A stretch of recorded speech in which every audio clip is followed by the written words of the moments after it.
Hello, and welcome to this webinar on the nuts and bolts of performing workplace investigations.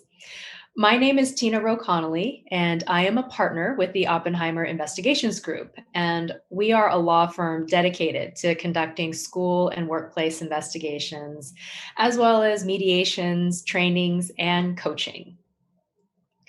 So if you look at slide 2 of the PowerPoint, here is the overall outline of the program. What and when to investigate. Then we'll discuss avoiding bias in investigations, choosing an investigator, steps in conducting the investigation. We'll also talk about weighing the evidence, making credibility determinations, writing findings, and finally we'll go over some post-investigation steps. So this is a lot of information to cover in an hour, so let's get right to it. First of all, why conduct an investigation? Why even go there at all? Well, federal law, which is Title VII of the Civil Rights Act, requires employers to take all steps necessary to prevent harassment from occurring.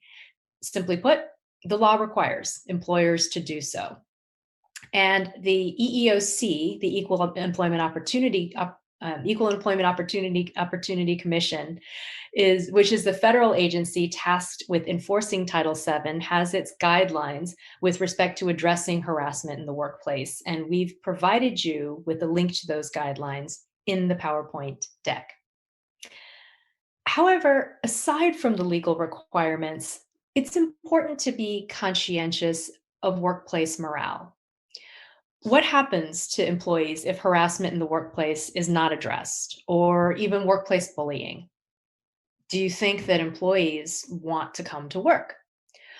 Are they productive when they're there? And likewise, what's the impact to employers if employees are not happy?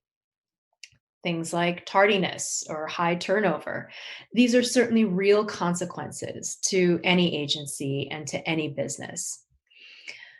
But at the same time, investigations can be disruptive, they can be time consuming, and they can be costly.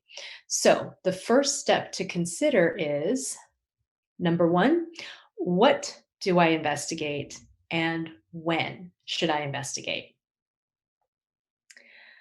So when you have a situation on your hands that you think might need an investigation, but you're not certain, ask yourself, are there disputed facts? Is one employee saying something bad happened, but the employee who's alleged to be responsible for the conduct is denying it? And conversely, if there is no dispute, then you probably don't need an investigation at all, and you can jump straight into figuring out what the proper recourse is. But also consider, would a finding that any of the disputed facts occurred lead to a conclusion that your laws, that laws or your policies or your workplace expectations were violated? And some examples of this is someone alleging that a coworker or a supervisor touched them inappropriately, or someone alleging that a coworker or a supervisor made an offensive race-based comment. Is someone alleging that a coworker or supervisor stole money from the cash register? These are examples of conduct that could potentially violate the law or your policies or your workplace expectations. However, what if the conduct isn't a violation of the law or policies, but still has serious consequences for employee morale? And bullying, in our case, with the cases that we handle, I think bullying or abusive conduct is probably the most common example of this. Bullying and abusive conduct aren't necessarily against the law, but at the same time, this is not the type of conduct that employers want to encourage in their workplaces. And what I mean by bullying or abusive conduct is the supervisor who yells at everyone during meetings, or the coworker who's rude to all of the customers. And again, this type of conduct doesn't necessarily violate the law, but what impact does this have on workplace morale? Does an employer want to encourage this type of behavior? And I can tell you from my experience that no, most employers want to address this behavior because of the impact that it has on everyone else.